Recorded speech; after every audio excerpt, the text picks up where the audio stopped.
so many different times in my life, I've played with broken or hurt things, broken foot, broken leg, broken hand, broken arm, broken sternum, broken collarbone. I could keep going if I just thought more about bones. Why, man? Because I loved it. I loved playing the game. I was passionate about it. One of the reasons I even get encouraged at seeing all of you here, do you know why I get encouraged by that? Is because you could be anywhere doing a lot of different things, but you chose to be here. Some shows don't need a celebrity narrator to introduce the show, but this show does. In a world filled with endless opportunities, why would two men who have built 13 multi-million-dollar businesses altruistically invest 5 hours per day to teach you the best practice business systems and moves that you can use? Because they believe in you, and they have a lot of time on their hands. They started from the bottom, now they're here. It's the Thrive Time Show, starring the former U.S. Small Business Administration's Entrepreneur of the Year, Clay Clark, and the entrepreneur trapped inside an optometrist's body, Dr. Robert Zillner. 2 men, 8 kids, co-created by 2 different women, 13 multi-million-dollar businesses. We started from the bottom, now we're here. We started from the bottom, and we'll show you how to get here. Started from the bottom, now we're here. We started from the bottom, now we're here. Mr. Clyde started from the bottom, and now we're at the top, teaching you the systems to get what we got. Colton Dixon's on the hooks, I break down the books. The C's bringing some wisdom and the good looks. As the father of 5, that's why I'm alive. So if you see my wife and kids, please tell them hi. It's the CNC up on your radio, and now 3, 2, 1, here we go. We started from the bottom, now we're here. We started from the bottom, and we'll show you how to get here. Started from the bottom, now we're here. We started from the bottom, now we're here. We started from the bottom, now we're here. We started from the bottom, and we'll show you how to get here. Started from the bottom, now we're here. We started from the bottom, now we're here. All right, we're here with Michalec. I'm pumped up. You are one of the top pharmaceutical sales reps in the region, in the country, and you're here with us today. Thank you so much for being here, my friend. Hey, I appreciate it. Look forward to it. Okay, so I'm going to go ahead and go to my incredible chalkboard here. Awesome. Now, sales, the thing no one wants to do, but it's the thing everyone has to do. It seems like you and I all the time will meet a doctor or a business owner, somebody here who is either the doctor or a business owner, and they have a desire of making a ton of money or helping a lot of people. Usually it's helping a lot of people or making a lot of money. It's one of those two. That's correct. But yet they get here and they kind of get stuck because they can't do any sales. They can't sell anything. The sales just don't happen. They can't sell. And because of that, it seems like then their dreams just go down and they begin to almost kind of just lay here on the ground, defeated, and they just kind of, this is, them there, they just kind of die right there. So what is the deal? Why are people so afraid of sales? I think, first of all, they're afraid because they don't know what to do. They're afraid to even start. It's so intimidating, the word sales. I don't want to be invited to a multi-level marketing deal. I don't want to be asking for money. I don't want to be making people uncomfortable, so they say, you know what, it'll take care of itself. And it starts here in the classroom. That's where it starts. Now, there's three things here. There's 3 ways that we can get rich, basically, if we're an entrepreneur. You have one is that you can do work in a place that nobody else wants to be. So geographically, maybe we can go up to like Alaska and we can go fishing. This is my Alaskan boat here. We're fishing in Alaska. We could do that and we make a lot of money because we're in Alaska, we're fishing. Maybe we could be a contractor in Iraq or some war zone or something. That's what we could do. The second is we can do work that nobody else wants to do, like sales. Yep. Or the third is we can do work that no one else can do. Now, you've kind of had a little bit of both, though, because as being a guy 6'11", a lot of people can't be 6'11" and can't shoot a basketball or don't have the artistic skill to be a musician or an artist or something. You've experienced both a little bit there. How is it hard for you to transition into going from doing stuff that no one else could do, being tall, sure, to doing stuff that no one else wanted to do, doing sales? How did you kind of transition from star athlete to really bottom of the barrel, new guy in sales. How do you do that? Well, I think it starts out first, and I kind of want to talk to the athletes that are out there right now, because a lot of you guys are aspiring, how do I become successful outside of my sport? I put in all the effort, I ran the sprints, I lifted the weights, I learned the plays, and I executed on here. Well, I think the problem is most players for their entire life, if you were like me, if you were a large kid, then ended up being a tall middle school kid, and then a kind of a freakishly tall high school kid that got picked up to play college sports, everyone told you from a young age, oh, there's Mickey, he's tall. There's Mickey, he plays basketball. There's Mickey, we're glad he's on our team. There's Mickey, look at how tall he is, he's bigger, right? Yeah. So your whole life, you're tall, you're big, you're a basketball player. You're tall, you're big, you're a basketball player. Even into college, there's Mickey, he plays college basketball. Big Mickey. There he is, right? At some point, that sport is going to stop. And when it does, who are you? Are you still tall Mickey that plays basketball? No, you're not. You're left searching. So a lot of these guys and girls that are out there playing their sport, well, I'm not anymore. I used to be, well, I'm not anymore. And I think they have to stop and take that same fire and that passion that said, I want to go to the top of my sport, and find something that can challenge them in the same way, where you get to see your competition every day and say, you know what? Either he's going to win when he goes in that office, or I'm going to win. I see a lot of times people have the same thing you talked about, being the star athlete to having to start a different career. Yeah. I see a lot of times too people who are in mid-level management, or they've been worked in corporate America, and maybe you're watching this and maybe you just got laid off. Yeah. And you found yourself going from the top to all of a sudden, uh-oh, I don't have a job. And it's kind of like when you can no longer do physical labor and you just lost a job, that's usually when you have to do sales. Yeah. Or if you want to start a business or something, you have to do sales. With so many people wanting to avoid sales, I think there's a lot of people who do believe it's just a natural talent. And then people like you and me believe it's a learned skill. So how long does it take somebody to learn the skill of sales and persuasion if they decide they want to dive in, starting today? If you want to dive in today, I would give yourself a learning curve of about 6 weeks. And that's going every 6 weeks? Yeah. Okay. That's it. It doesn't take. It's not a lifetime. It's not years. It's not something that I was born with. For those that think I was born with it, I want you to come ride with me when I get my teeth kicked in every now and then and go, oh, I thought he sold to everyone. Well, and every now and then I get my teeth still kicked in, all right? It's not fun. So I think that if you start learning and putting the effort in and you're willing to ask the questions, even if the answer's no, are you willing to go back and say, why was it no? You said 6 weeks. 6 weeks. That's amazing. Now, Thomas Edison, one of the famous inventors and famous entrepreneurs, he started GE, invented the light bulb. He says this: if we all did the things we were capable of doing, we would literally astound ourselves. I think that's the way with sales. Like if we would just do the things that we're capable of, we would be amazed. Have you ever seen a guy who's come in and transitioned and had no experience with sales? Have you ever mentored a guy who's gone from sports or something with no experience in sales and has learned it in 6 weeks? Yeah, and I think it started with an attitude. That was the first thing.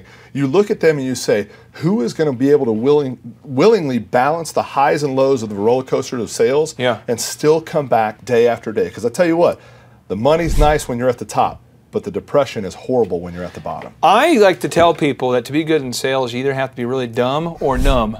And I like to think that I'm numb, but I think sometimes I'm dumb. Sure. But it's kind of like where you're just not aware of how much you get rejected, or you're just numb to it where you no longer care. Do you kind of have a similar view? Well, I think that rejection is, for most people, it's a stop sign. That's it. It's over with. It's stop, abort, go back, run the other direction. Someone says no. That's right. Okay. When they say no, I'm not buying today. They just say, oh, okay, see you later. It was a no. We're not going back, right? And I get a no, and I say, why?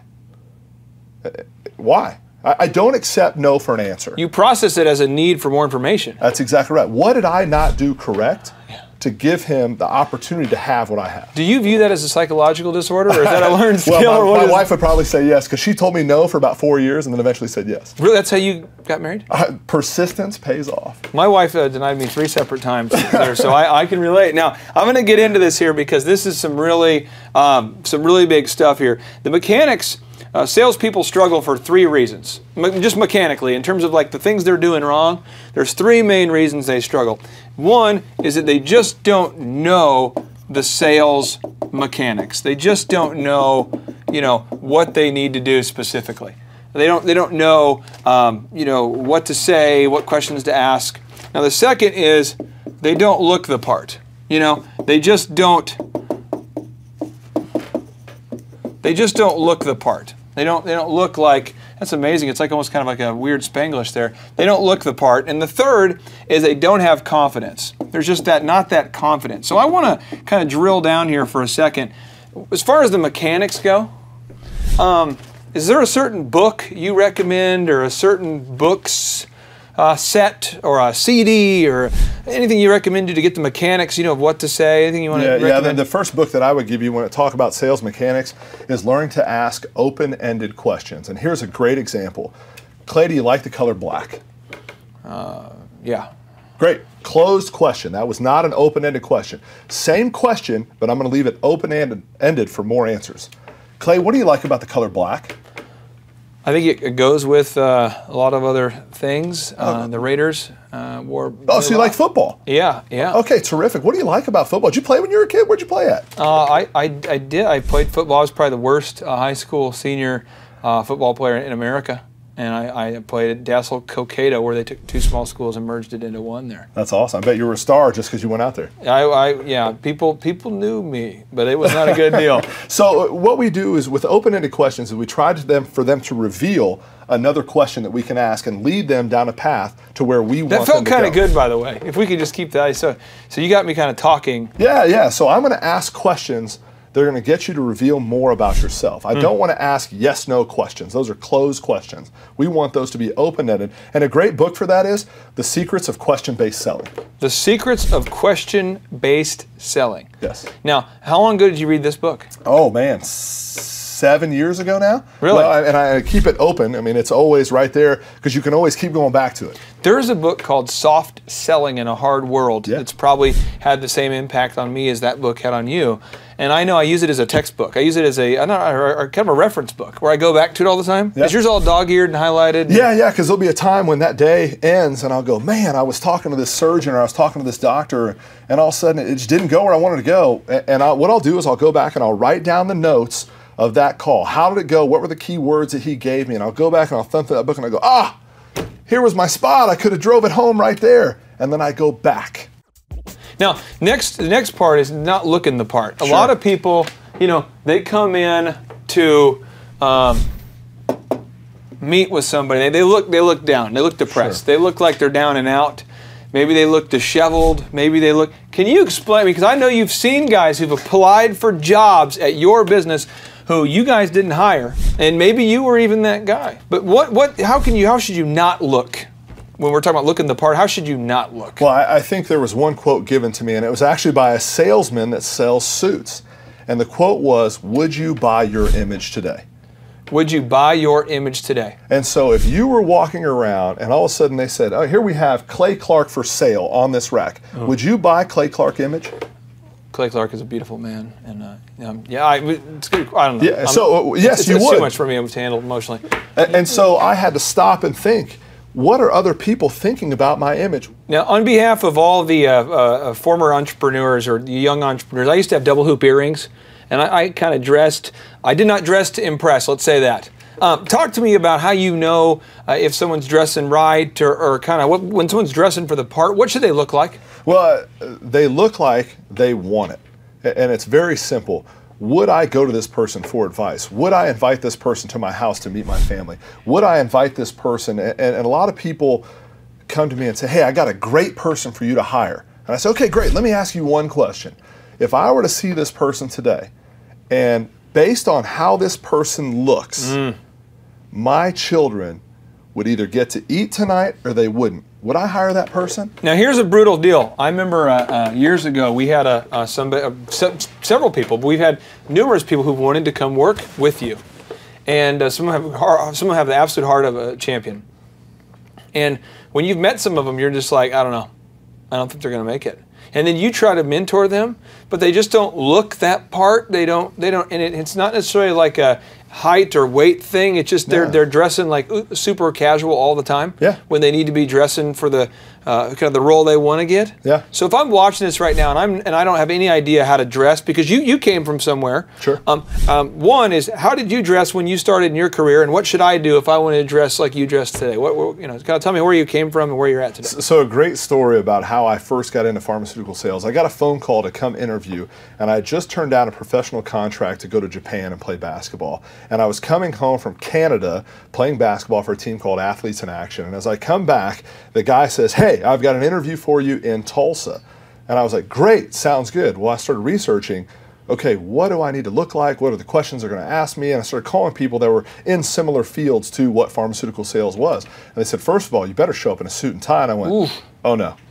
Let me tell you something. They don't have suits on racks for guys that are 6'11". All right? Yeah. You can't go to Dillard's. You can't go to these suit stores or anything like that. You have to go and call somebody and say, "Can you make me a suit?"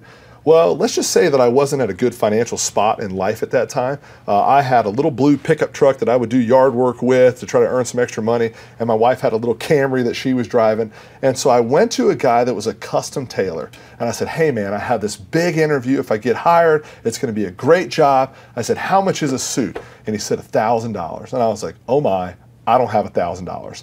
I said, "But see that blue truck out there? I'll trade you that blue truck for a custom suit." You traded your transportation I for traded my wheels for a suit for one interview, for one shot at it.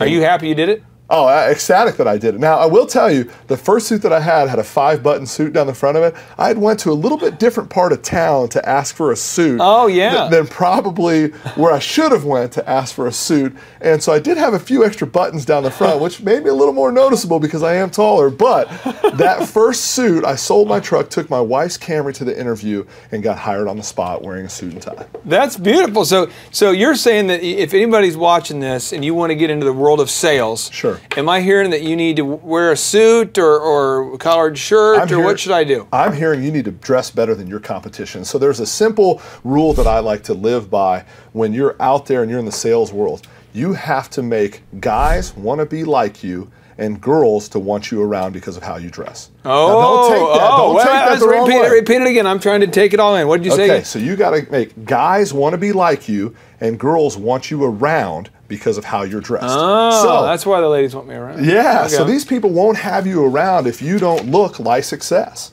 They don't want to associate. People associate with people they want to be like. Did you, now if I'm on a very limited budget, because I didn't have the AC on in my apartment for the first year of our marriage, and then when I was in college we struggled a little bit. You came from a place where you didn't even have $1,000 to buy a suit. What do you recommend if someone doesn't have a truck they can trade in? Are you saying, hey, whatever it takes, trade in your truck? I'm saying if you want the job bad enough, you will find a way. You will call a friend that's the same size as you. You will call a parent. You will call a relative, and you will say, "Hey, can I borrow it until I can make the money to pay it back and buy something better?" You will find a way to look the part so you can gain the part. There was one guy who applied to work here, and I remember I told him that he had to dress sharp. He had super long hair, and if you want to be like a musician or you want to be an artist or there's certain careers you want to do, certain hair doesn't matter. So, certain sports it doesn't matter, but in our profession we do a lot of PR and a lot of work with big companies. He just had to get a haircut, Sure. And I told him you have to have a suit. This dude literally went to the store, bought a suit, cut his hair for the first time in a decade or whatever, comes back with short hair and a new suit that he's never worn before for the interview. Oh, nice. And you could tell it was new, you could tell, but it's that sort of resourcefulness. And he was kind of in that point in his life where he didn't have a lot of cushion there. Yeah. And I know we've all been there before, but it's really dressing for the role you want. And so many people, an excuse I hear is, "Well, I'm not comfortable in a suit." Well, let me tell you, I wasn't comfortable either. I was a guy that was wearing basketball shorts and a jersey. That's the last thing I wanted to be, was in a jacket, a button-down shirt, a tie. I remember in that interview trying to swallow going, "Oh, this is so tight on my neck." Yeah. And now I enjoy it. I look forward to dressing up because it makes me feel good. Now, if I'm watching this right now and I'm struggling with this final area here, if I'm struggling with my confidence, now confidence it's hard to really describe it sometimes to people what it is, but it's that look in your eye that says, "I can do it." It's that eagerness to raise your hand and say, "I would like to try." It's that belief that you can do something. But a lot of people, you know, in your situation, you know, your mother attempted suicide. You grew up in a rough spot. Some people might have grown up worse. Sure, yeah. But if someone doesn't have confidence, what is a step that they can take right now to kind of get their confidence up? Is there a book you recommend, or what can I do? No, the first thing, it's a mindset. You have to start thinking positive all the time. Attitude is a choice.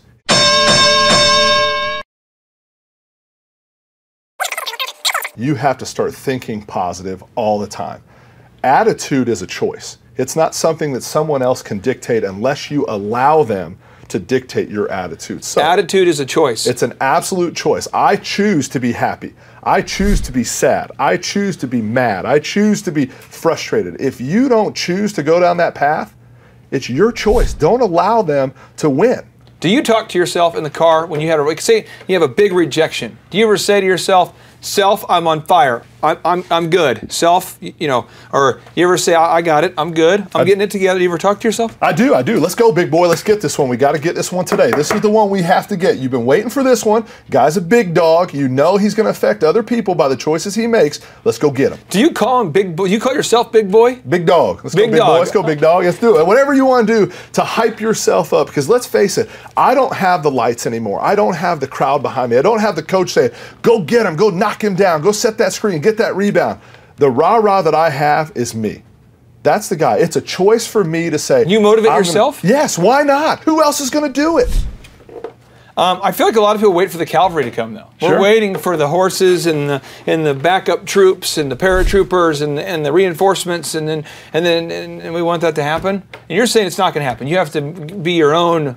No, I think you can surround yourself by successful people that choose to live the right way and have a positive attitude, and they choose success. They choose positive. Don't surround yourself with negative Nancy all the time. Don't let that person be around you saying, "Yeah, it probably wasn't that good. Man, it's going to rain later. Can you believe that?" How about you be thankful? Man, I'll tell you what, we need the water. I'm glad it's going to rain a little bit, but I'll tell you what, because it's raining, now the docs aren't going to want to go outside. They're going to be inside trying to get work done because nobody can go outside today. And so you're always looking for that positive spin. Yes. So a couple of things I want to clarify. As we've been shooting these Thrive videos and interviewing entrepreneurs from coast to coast, pro athletes and musicians and entrepreneurs, people who are at the top of their game, the thing we constantly hear over and over and over, and I've heard it every single time so far, and I'm hoping this tradition continues, every entrepreneur who's successful talks to themselves. And it's bizarre because everybody who I know who is struggling to have success is like, "That's weird. I would never talk to myself. I would never do it." Every entrepreneur I know dresses for success. Now, some are musicians and they dress the part for that. Some are into athletes and they dress the part, but they all dress the part for success. And they're kind of going, "Hey, this if it's going to be, it's up to me." Like you start with yourself. You encourage yourself. That's right. Now I want to ask you this here: when you get your confidence rocked, I mean, you can imagine the last time you got throttled. I remember just recently, we were sharing the Thrive concept with about 400 venture capital firms. And we had some really big people come in recently who are really passionate about Thrive and get it, and it's taken off. But I remember I got off the phone with a huge firm, and if you're watching, you're that firm, I hope that you get to see this one, buddy. But he's just like, not only is Thrive not a good idea, but the idea to make learning fun doesn't even make sense. It's not about fun, it's about learning, and the institution of college will never be questioned, and this whole thing. So then he gets kind of personal, and he's like, "And I don't appreciate you taking my time." And then just like that extra little like, you know, and so, and it does that. So it kind of gets into your soul, and it kind of like just to twist the dagger a little bit. Yeah. And I remember immediately going into my Hummer of Love, that's my car, you know, the Hummer, driving home and, 8 miles a gallon in my car, thinking to myself, I feel horrible. But I didn't say it. I just remember thinking it, and then I'm like, I feel great. I am turning my thoughts of frustration into energy. The energy is what motivates me, and the motivation is what's keeping me pumped, and I'm even more pumped, and I'm glad he rejected me. And I got myself to where I pulled into the driveway, I got to a point where I was almost excited again.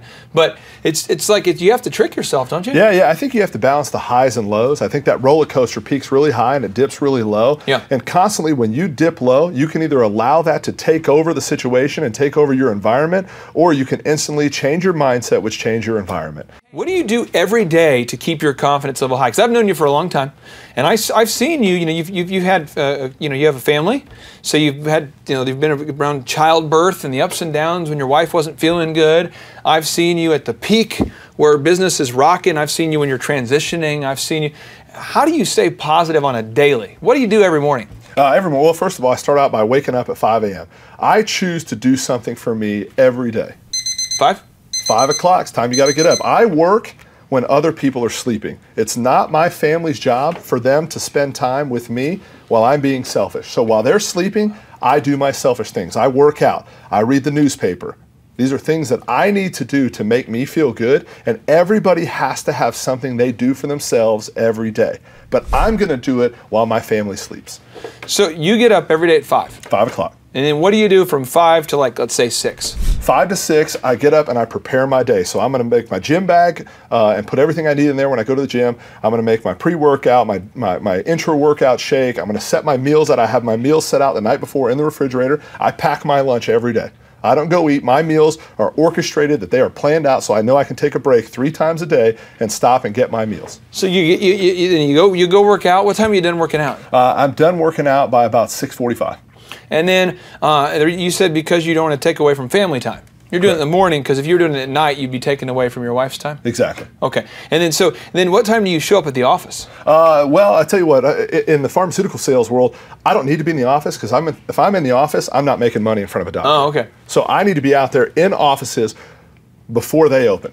There are things that I can do. I can show up and I can wait and I can find out if Susie's the first one to get there. I can find out if the doctor's the first one to get there. If he's the first one to get there, that's what I'm going to talk about. I'm going to say, hey, you're an early riser too. You get here and you work while everyone else is waiting to come in. He's like, yeah, it's the only time I can get stuff done. I do the same thing. All of a sudden now we're on the same level. So do you make a to-do list every day or some kind of day timer? I do. I have a whiteboard that I use at the end of my day. So when I come home, the first thing I do is I stop in my office. I have a 6-foot dry erase board that's on my wall, and I offload my thoughts so I can be a husband and a father.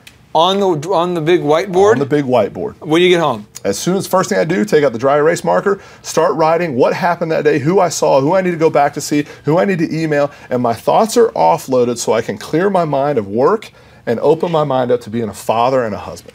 And do you listen to like success audio? Do you read books? Do you listen to things on tape? What do you do to kind of get that ongoing education that so many entrepreneurs do? Yeah, I tell you what, my biggest struggle is reading books. It's hard for me. I think everyone out there says, oh, I get to page 6 and then I flip to page 12, but I started daydreaming at page 6, so I have to flip all the way back and try to, well, let me tell you something, the power of the pen. Mark it up, write on it, scribble on it, highlight it, color a picture next to it. Stop and talk to somebody else about it. I use YouTube. I get on there and I type in motivational. I type in careers that I think are awesome, like learning about an astronaut. What did this astronaut do to become here?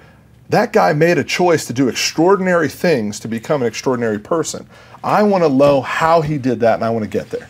So you are very intentional though about what you do. If I'm going to kind of shadow you and kind of be mentored by you up the mountain of success, I'm going to have to get up at 5. Is it possible if I don't get up at 5? Not my lifestyle.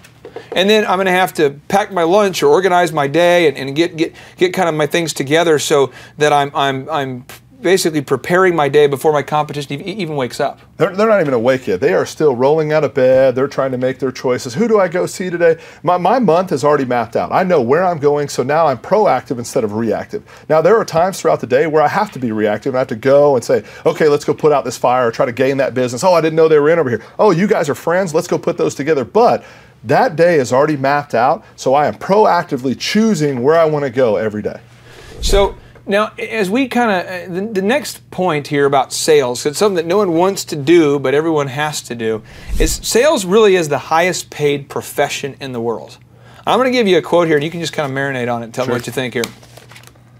Our leaders in business, politics, research, and the arts are all great salespeople, or they have great salespeople on their payroll. This is Jerry Vast, the author of Soft Selling in a Hard World. President Obama is a good salesperson. The CEO of a lot of these tech companies you see, whether it was Bill Gates or Steve Jobs when he was alive or Richard Branson, they're all good salespeople. Have you ever met a leader who's the top who couldn't sell or influence people? No, because I think the first person they sell is themselves. To get up every day and say, I choose to be this way. And every person I've had along the way, I've always asked, I've been transparent, how do you do it? What did you do? I like to look to that next generation. Right now, let's talk about family and home life. I want to go to someone, since I'm in my 30s, I want to go to someone in their 50s that has their children that have grown up. And I want to say, how'd you do it? What would you change? What would you do different? Because I want to learn from those mistakes and I want to capitalize to make my life better. Do you have any sales people or a mentor that you've looked up to as far as their ability to do sales or influence others? Anybody you've looked up to in your career? Yeah, I think there's a lot of people that I had. I had a manager when I was early on in my career that I said, how does he do it? Because he made it fun, he made it challenging, he made it competitive, and he was a guy that I would always call, and to this day, I would probably run through a brick wall for him. When he comes in and he says, hey, I need you to do this, I knew he had my back every time, so I was gonna have him. Nobody cares about you till you care about them. The people that cared about me, I will run through walls for. So you in your career, it seems like you've looked up to people who are where you want to be. That's right, that next step. And then step. you've said, how do I get there? Yeah. And you've kind of reached out to those people. Are you ever shocked, though, at how much money can be made in the world of sales? There is so much money out there just sitting there that I'm more shocked that there's not enough time to get it. Every time I drive down the road, I go, oh my gosh, we haven't been there, we haven't done this, we haven't done... There's so much out there that I wish I had more time to get to it. Now, this is one thing that's a huge thing I want to underscore here. In the world of entrepreneurship, you have two different mindsets. You have the poverty mindset, which is what a lot of people have grown up with, or maybe you're struggling with now if you're watching this. And then you have the prosperity mindset. And the prosperity mindset says there is an abundance of deals. There is more deals than we could possibly get. There is so much fish out there that we could never possibly get it all. And then there's the scarcity, that poverty mentality that says there's not enough. Oh boy, we should probably just work on the few. You're a pharmaceutical rep, but it's like, we'll just probably manage these 2 or 3 doctors we have because, we don't want to ruin a relationship with this guy and there's so few leads. How did you get to a point where you started embracing the prosperity mindset and believing there was more than enough and an abundance? Yeah, I think people put limitations on themselves with their call cycle that they put in place. A call cycle meaning that a list of doctors that I put in place during a month's time that I'm going to call on in a organized, orchestrated way. That is my call cycle of people that I'm going to go see. But on my way to see those people, am I going to pass opportunities because it's not on my list? Is the limitation of that paper going to stop my ability? No, it's not. Just because I'm going to room 203 and 201 is open, do I pass that one? Because my call cycle says go here. No, I don't. I'm going to stop because I'm there, and I'm going to ask because all they can say is no.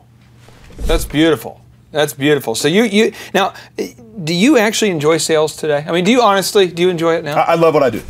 Okay. But it's taken you a while to kind of get to where you like it? At first it was a challenge. That first 6 weeks that I told you about, I was going, oh boy, what did I sign up for? I don't know if I'm smart enough. I don't know if I can do this. I don't know if it's going to work because you've got this great job, but if you lose it, all of a sudden I feel like, oh, I'm back to where I'm nothing again because pharmaceuticals, once again, is a desirable opportunity that people want to get into. And if you lose that pharmaceutical job, are you damaged goods? Oh, he couldn't keep it. Oh, he couldn't keep it. I remember my first sales job, I was working at a place called West Telecommunications where we sold gas rebates. So we had to convince people to subscribe to Newport News magazines, which I don't even know if that's a real magazine anymore. We would try to get people to sign up for Newport News magazine, and then if they did it, for whatever much the amount was, they could get free gas rebates. So you have to get gas and then mail in this coupon to get a rebate. And then if you didn't call them and tell them to cancel, you started getting a big bill for these magazines. It was just a ridiculous thing. And I remember there was one guy in our room who was selling like 7 subscriptions an hour. And then there was a machine called auto dialer. So the machine would literally dial for you. So there was no break. Like if you got rejected, it's just going to call again and again and again. And I remember being like, going hours without any deals. It was just like, I'm just laying there like a lifeless body, and then the phone rings again and someone's on the phone and I'm getting rejected and rejected. And finally I was like, man, I'm gonna have to get serious about this thing if I'm gonna make it. And now I love it though. And I don't know, was there a turning point for you where you went from like being scared to liking it? I mean, when was that for you? Yeah, I think there was a time for me that I was part of a team, right? When I first started, I was the rookie, I was part of a team, and I was checking the box. I was going through, I was calling my doctor, seeing who I needed to see, leaving the samples I needed to leave, and all of a sudden, I went, there's got to be more. There's got to be more to this. The paycheck wasn't enough anymore. It was fun for a while. It gave me a great lifestyle.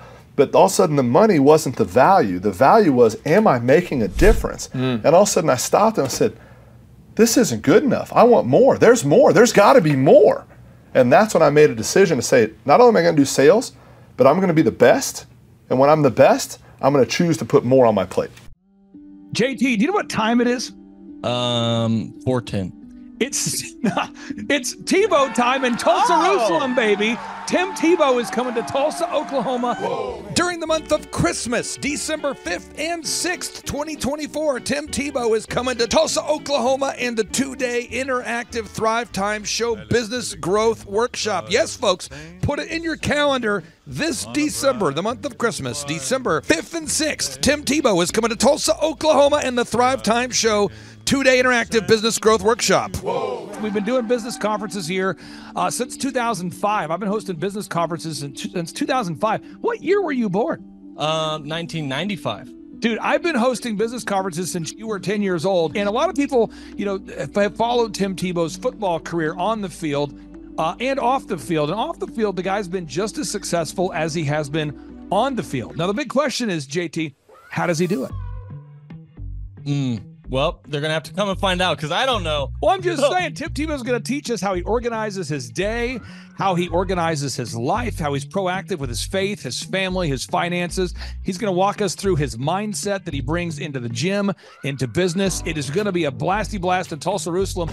Folks, I'm telling you, if you want to learn branding, you want to learn marketing, you want to learn search engine optimization, you want to learn social media marketing, that's what we teach at the Thrive Time Show 2-day interactive workshop. If you want to learn accounting, you want to learn sales systems, you want to learn how to build a linear workflow, you want to learn how to franchise your business, that is what we teach at the 2-day interactive Thrive Time Show business workshop. Over the years, we've had the opportunity to feature Michael Levine, the PR consultant of choice for Nike, for Prince, for Michael Jackson. We've had the top PR consultant in the history of the planet has spoken at the Thrive Time Show workshops. We've had Jill Donovan, the founder of RusticCuff.com, a company that creates apparel worn by celebrities all throughout the world. Jill Donovan, the founder of RusticCuff.com, has spoken at the 2-day interactive Thrive Time Show business workshops. We have had the man who's responsible for turning around Harley Davidson, a man by the name of Ken Schmidt.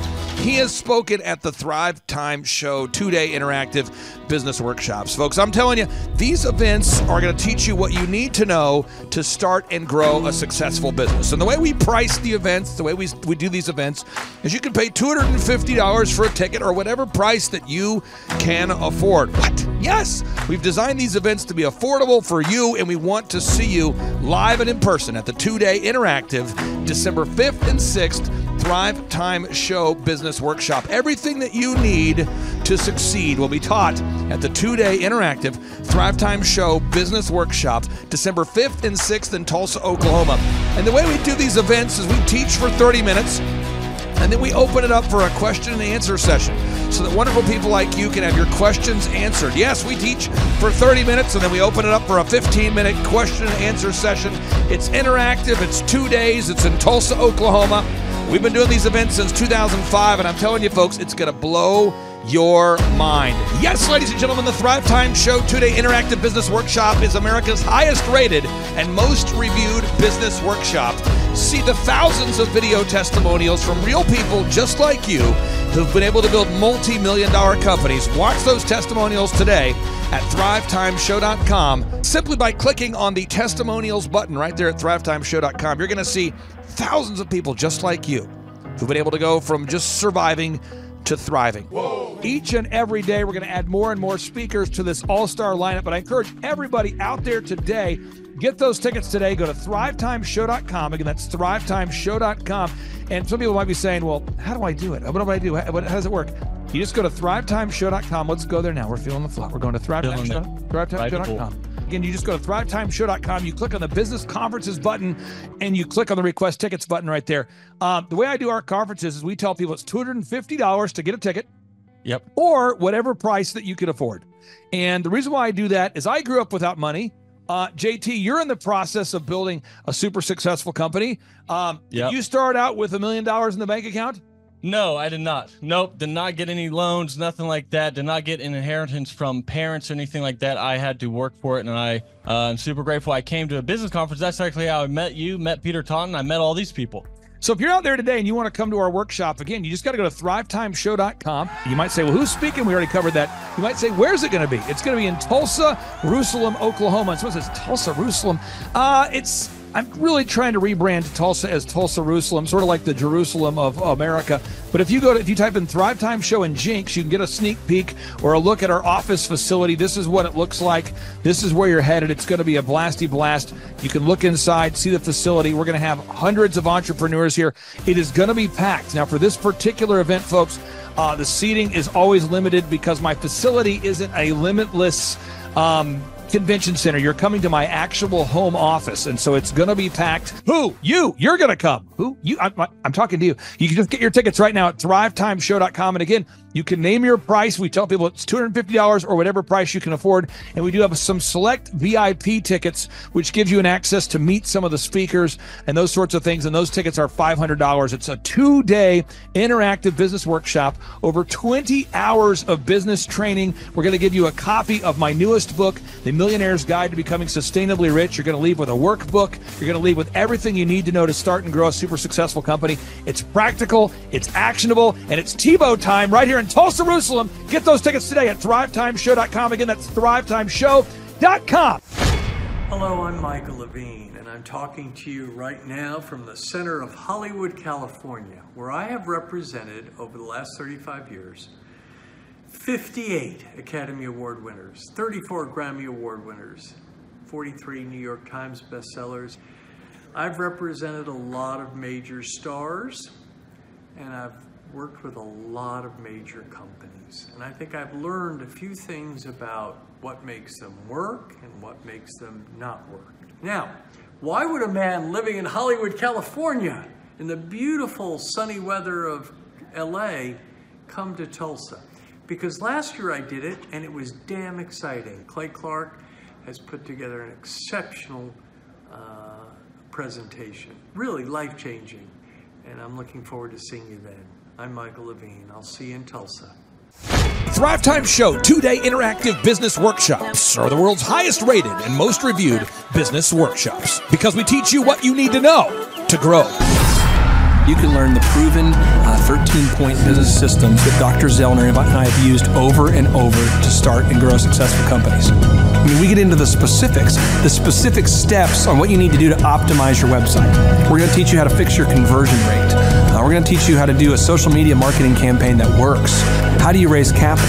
How do you get a small business loan? We teach you everything you need to know here during a 2-day, 15-hour workshop. It's all here for you. You work every day in your business, but for 2 days you can escape and work on your business and build these proven systems so now you can have a successful company that will produce both the time freedom and the financial freedom that you deserve. You're going to leave energized, motivated, but you're also going to leave empowered. The reason why I've built these workshops is because as an entrepreneur, I always wish that I had this. And because there wasn't anything like this, I would go to these motivational seminars, no money down, real estate, Ponzi scheme, get motivated seminars, and they would never teach me anything. It was like you went there and you paid for the big chocolate Easter bunny, but inside of it, it was a hollow nothingness.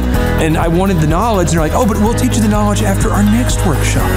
And the great thing is we have nothing to upsell. At every workshop, we teach you what you need to know. There's no one in the back of the room trying to sell you some next big get-rich-quick, walk-on-hot coals product. It's literally, we teach you the brass tacks, the specific stuff that you need to know to learn how to start and grow a business. And I encourage you to not believe what I'm saying, and I want you to Google the Z66 auto auction. I want you to Google elephant in the room. Look at Robert Zellner and Associates. Look him up. and say, are they successful because they're geniuses, or are they successful because they have a proven system? When you do that research, you will discover that the same systems that we use in our own business can be used in your business. Come to Tulsa, book a ticket, and I guarantee you it's going to be the best business workshop ever, and we'll even give you your money back if you don't love it. We've built this facility for you, and we're excited to see you. And now you may be thinking, what does it actually cost to attend an in-person 2-day interactive Thrive Time Show business workshop? Well, good news. The tickets are $250 or whatever price that you can afford. What? Yes, they're $250 or whatever price you can afford. I grew up without money, and I know what it's like to live without money. So if you're out there today and you want to attend our in-person 2-day interactive business workshop, all you got to do is go to thrivetimeshow.com to request those tickets. And if you can't afford $250, we have scholarship pricing available to make it affordable for you. I learned at the Academy in Kings Point in New York. Acta non verba. Watch what a person does, not what they say. Whoa. Good morning, good morning, good morning. Robert Kiyosaki, the Rich Dad Radio Show. Today I'm broadcasting from Phoenix, Arizona, not Scottsdale, Arizona. They're close, but they're completely different worlds. And we have a special guest today. Definition of intelligence is if you agree with me, you're intelligent. And so this gentleman is very intelligent. I've done this show before also, but very seldom do you find somebody who lines up on all counts. And it's a Mr. Clay Clark. He's a friend of a good friend, Eric Trump. But we're also talking about money, bricks, and how screwed up the world can get in a few and a half hours. So Clay Clark is a very intelligent man, and there's so many ways we could take this thing. But I thought, since you and Eric are close, Trump, what were you saying about what Trump can't, what Donald, who's my age, and I can say or cannot say? Well, first of all, I have to honor you, sir. I want to show you what I did to one of your books here. There's a guy by the name of Jeremy Thorne, who was my boss at the time. I was 19 years old, working at Faith Highway. I had a job at Applebee's, Target, and DirecTV. And he said, have you read this book, Rich Dad, Poor Dad? And I said, no. And my father, may he rest in peace, he didn't know these financial principles. So I started reading all of your books and really devouring your books. And I went from being an employee to self-employed to the business owner to the investor. And I owe a lot of that to you. And I just wanted to take a moment to tell you thank you so much for allowing me to achieve success. And then I'll tell you all about Eric Trump. But I just want to tell you thank you, sir, for changing my life. But not only that, Clay, thank you, but you become an influencer. More than anything else, you've evolved into an influencer where your word has more and more power. So that's why I congratulate you on becoming. Because as you know, there's a lot of fake influencers out there, too, or bad influencers. Yeah. So anyway, I'm glad you and I agree so much. And thanks for reading my books. Yeah. That's the greatest thrill for me today. Not a thrill, but recognition is when people, young men especially, come up and say, I read your book, changed my life. I'm doing this, I'm doing this, I'm doing this. I learned at the Academy in Kings Point in New York. Acta non verba. Watch what a person does, not what they say. Whoa.